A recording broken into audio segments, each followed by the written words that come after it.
প্রিয় দর্শক, স্বাগত জানাচ্ছি চ্যানেল 24 এর ব্যবসা বাণিজ্য বিষয়ক সাপ্তাহিক অনুষ্ঠান পি টেলিগেন্স business times cosponsor NRB Islamic life insurance limited, powered by Era Infotech limited. আমি ইপসিতা জামান থাকবো পুরো অনুষ্ঠান জুড়ে। দর্শক, গেল সপ্তাহে ব্যবসা অঙ্গনে ঘটে যাওয়া বিভিন্ন ইভেন্টসের খোঁজ খবর নিয়ে সাজিয়েছি আমাদের আজকের আয়োজন। কৃষির টেকসই উৎপাদন ব্যবস্থার জন্য প্রয়োজন আবহাওয়ার আগাম বার্তা। এ লক্ষ্যেই কৃষকদের আবহাওয়ার আগাম তথ্য দিয়ে সতর্ক করছে কৃষির আবহাওয়া প্রকল্প। কৃষকরা এর মাধ্যমে বিশেষভাবে উপকৃত হচ্ছে বলে জানায় কৃষি বিভাগ।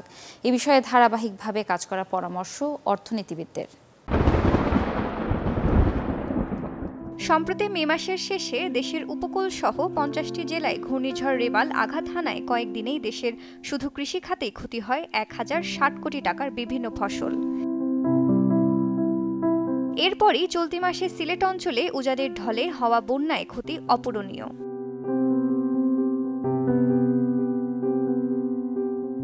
এমন অবস্থায় কৃষি খাতের জন্য বিশেষ সতর্কবার্তা ও কৃষকদের আগাম তথ্য পৌঁছানোর পরামর্শ দিচ্ছে কৃষি অর্থনীতিবিদরা। তাদের মতে আগাম আবহাওয়ার খবরই ভূমিকা রাখতে পারে দুর্যোগকালীন ফসল রক্ষা ও সংরক্ষণে। ডাটাবেস থাকলে তারা যদি এটা আপনার ডিএর সঙ্গে সংযোগ করে প্রত্যেক আপনার থানাতে তথ্যটা দিতে পারে, সেই থানা থেকে তারা যারা আমাদের উপসহকারী কৃষি কর্মকর্তা আছে বা বিভিন্ন যে ক্লাবগুলো আছে কৃষকের, তাদের মাধ্যমে কৃষককে আপনার খবরটা দিতে পারে। এই ধরনের একটা প্রক্রিয়া থাকা দরকার, তাইলে হয়তো কৃষকের জন্য সুবিধা হবে, আমাদের সরকারের জন্য সুবিধা হবে। এদিকে কৃষি বিভাগ জানায়, কৃষকদের বিবেচনায় ইতিমধ্যে বিশ্বব্যাংকের আর্থিক সহায়তায় কাজ করছে কৃষি আবহাওয়া তথ্য পদ্ধতি উন্নতকরণ প্রকল্প। কৃষি আবহাওয়া তথ্য পদ্ধতি উন্নতকরণ প্রকল্প বিশ্বব্যাংকের অর্থায়নে কৃষি মন্ত্রণালয়ে কৃষি সম্প্রসারণ অধিদপ্তর কর্তৃক সারা দেশে সকল অঞ্চল, জেলা, উপজেলা এবং ইউনিয়ন পর্যন্ত সফলতার সাথে বাস্তবায়ন করে আসছে। এই প্রকল্পের সবচেয়ে বড় যেটি অর্জন সেটি হচ্ছে বাংলাদেশ কৃষি আবহাওয়া তথ্য সেবা বামিজ পোর্টাল স্থাপন করা হয়েছে, যেটি এই প্রকল্প শেষেও কৃষি মন্ত্রণালয়ের আওতাধীন কৃষি সম্প্রসারণ অধিদপ্তর কর্তৃক এটি চলমান থাকবে। এবং এটির আওতায় যেটি করা হয় সেটি হচ্ছে বাংলাদেশ আবহাওয়া দপ্তর থেকে আবহাওয়াজনিত পূর্বাভাস এবং তথ্য এবং বাংলাদেশ পানি উন্নয়ন বোর্ড থেকে নদ নদীর পরিস্থিতি এবং বন্যার পূর্বাভাস সেটি আমরা সংগ্রহ করে আমাদের যে কারিগরি কমিটি রয়েছে সেটি বিশ্লেষণ করে কৃষকের উপযোগী করে স্থানভিত্তিক যে পরামর্শগুলো কৃষি আবহাওয়া পরামর্শ সেটি আমরা তৈরি করি এবং বিভিন্ন সম্প্রসারণ পদ্ধতিতে আমরা বিস্তার করে থাকি। আমরা একটা সার্ভে করেছি, সেখানে কিন্তু কৃষকরা অত্যন্ত লাভবান হয়েছে।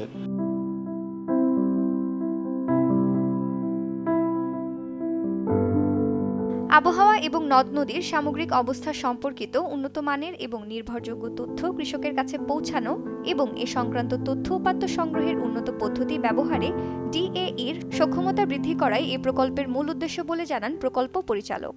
এই যে বুলেটিনগুলো আমরা দিচ্ছি, পরামর্শ দিচ্ছি কৃষি সম্প্রসারণ অধিদপ্তরের মাধ্যমে, তারা কিন্তু যে সার্ভেটা করেছে সেই রিপোর্টে দেখেছি যে 2টি উপজেলার 4টি ইউনিয়নে আমাদের 3,70,00,000 টাকার মতো ফসল কিন্তু সাশ্রয় হয়েছে। তো এটি অব্যাহত থাকলে আমার বিশ্বাস এটি একটা অগ্রণী ভূমিকা পালন করবে এবং এই সমস্ত প্রাকৃতিক দুর্যোগের যে ক্ষতির পরিমাণ সেটি সর্বনিম্ন পর্যায়ে রাখা সম্ভব হবে।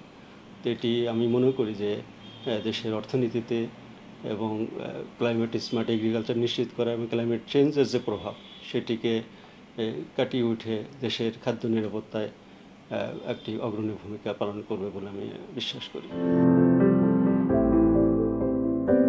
প্রকল্পের মাধ্যমে ইতিমধ্যে উপজেলা, জেলা এবং জাতীয় পর্যায়ে কৃষি আবহাওয়া বিষয়ক কারিগরি কমিটি গঠন, কৃষি সম্প্রসারণ অধিদপ্তরের 12 অঞ্চলে কমিউনিটি রেডিওর মাধ্যমে সমসাময়িক তথ্য প্রদান, ফসল আবহাওয়া পঞ্জিকা তৈরি, 487 উপজেলায় এগ্রোম্যাট কিয়স্ক স্থাপনের মাধ্যমে কৃষকদের দোরগোড়ায় খুব সহজেই দ্রুত সেবা দিয়ে যাচ্ছে প্রকল্পটি। 25তম বার্ষিক সাধারণ সভা করল ফার্স্ট সিকিউরিটি ইসলামী bank PLC. 24 June digital platform ব্যবহার করে এই সাধারণ সভা অনুষ্ঠিত হয়।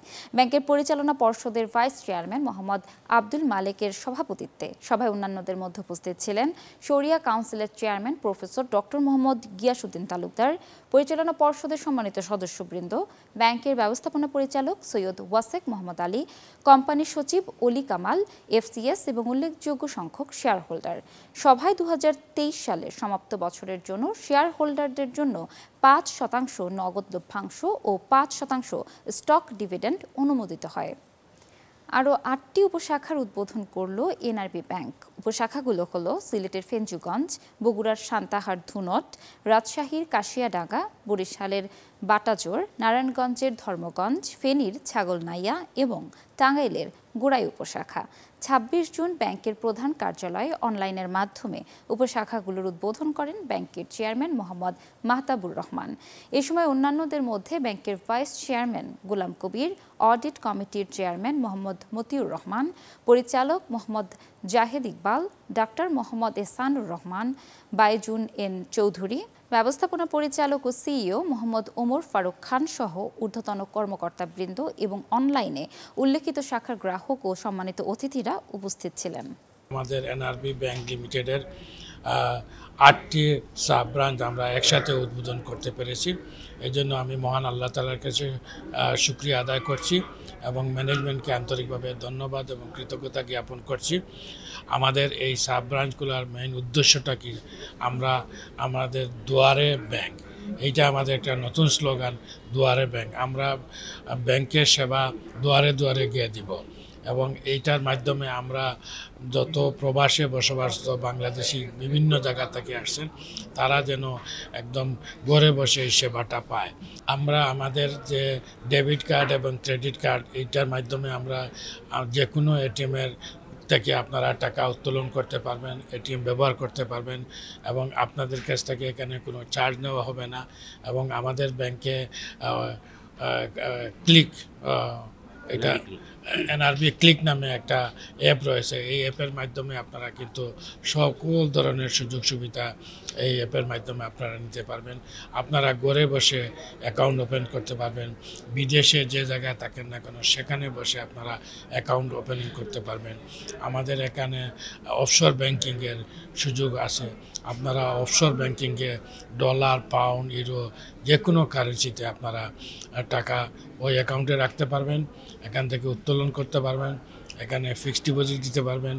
এবং আজকে আমি মনে করি যে বাংলাদেশে যে অফশোর ব্যাংকিংয়ে যে ডলারের ইন্টারেস্ট রেট যেটা দিচ্ছে সেটা পৃথিবীর কোথাও নাই। তাই আমি সবাইকে অনুরোধ করব আপনারা এটা ব্যবহার করুন এবং এনআরবি ব্যাংক ঘরে ঘরে ইনশাআল্লাহ পৌঁছে যাবে, এই আশা ব্যর্থ করে সবাইকে ধন্যবাদ জানাচ্ছি। এবং আজকের এই অনুষ্ঠানে যারা উপস্থিত হয়েছেন তারা আমাদেরকে ধন্য করেছেন, সবাইকে আন্তরিকভাবে ধন্যবাদ জানায় আমার কৃতজ্ঞতা জ্ঞাপন করছি। প্রধান অতিথি চেয়ারম্যান মহোদয় বলেছেন আর্থিক অন্তর্ভুক্তিকরণ এবং আনব্যাংক পিপলকে ব্যাংকিং পর্যায়ে নিয়ে আসা, মানুষের অর্থাৎ ব্যাংকিংটা মানুষের দোরগোড়ায় পৌঁছে দেওয়া, এই উদ্দেশ্যে হলো উপশাখা এজেন্ট ব্যাংকিং এবং এনআরবি ব্যাংক তাই করে যাচ্ছে। আমরা আশা করি আমাদের যারা আজকে 8টি শাখা ব্যবস্থাপক সহ সর্বস্তরে যারা আমাদের সহকর্মী আছেন তারা এই আশ্বস্ত করবেন যে আমরা সর্বোচ্চ সার্ভিস দিয়ে থাকি।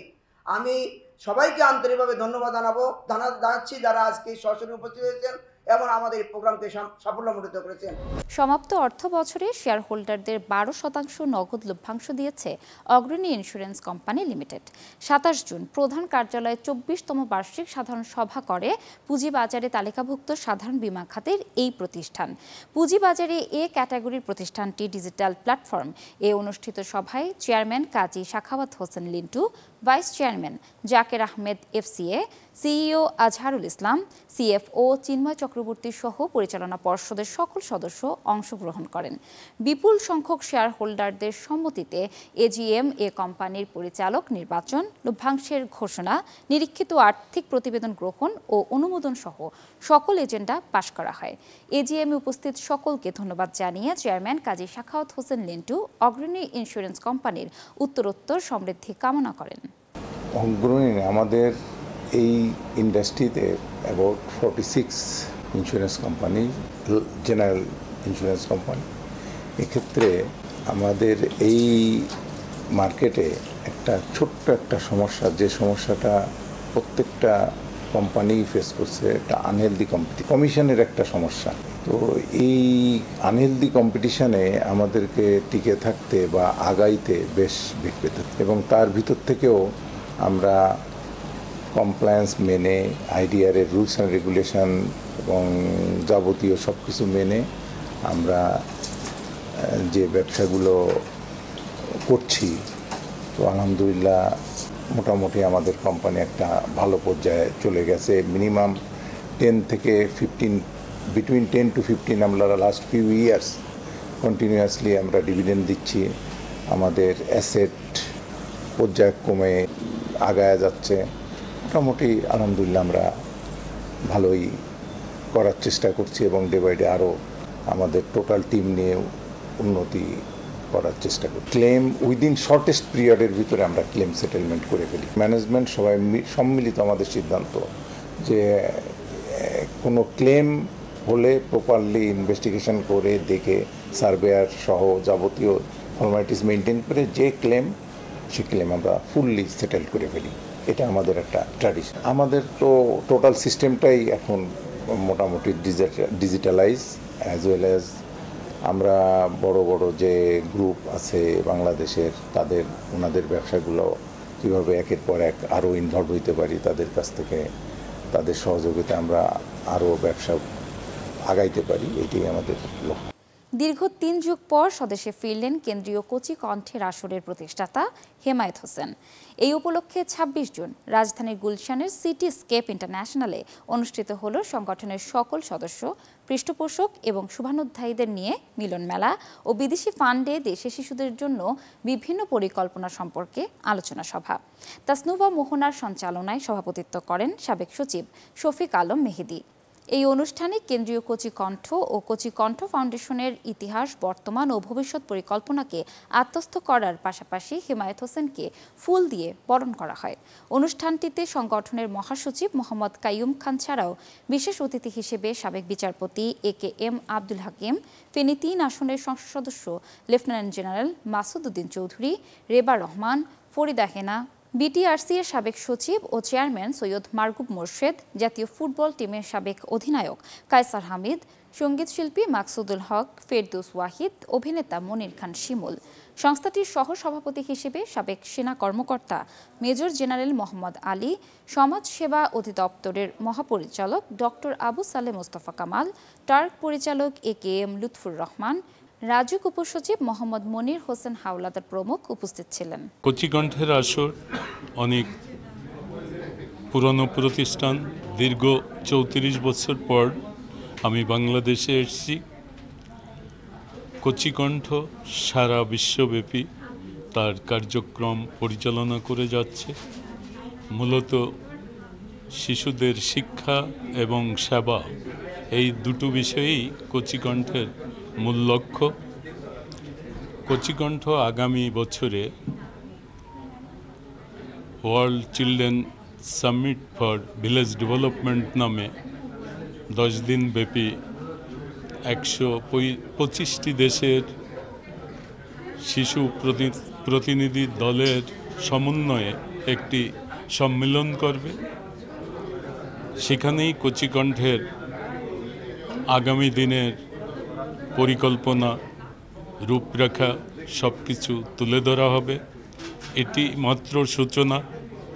আমরা সরকারের বিভিন্ন মন্ত্রণালয়ে কথা বলছি এবং সহসাই মাননীয় প্রধানমন্ত্রীর সমর্থন, সহযোগিতা কামনা করব এবং আমাদের আগামী পরিকল্পনা তুলে ধরা হবে। আশা করি সার্বিক সহযোগিতা বাংলাদেশ গভর্নমেন্টের পক্ষ থেকে আমরা পাব। দর্শক, এই ছিল আজকের fit elegance business times co sponsor NRB Islamic life insurance limited, powered by Era Infotech limited. দেখা হবে আগামী সপ্তাহে ব্যবসা বাণিজ্যের নতুন খোঁজ খবর নিয়ে। ততক্ষণ ভালো থাকুন, সুস্থ থাকুন, চ্যানেল 24 এর সঙ্গেই থাকুন।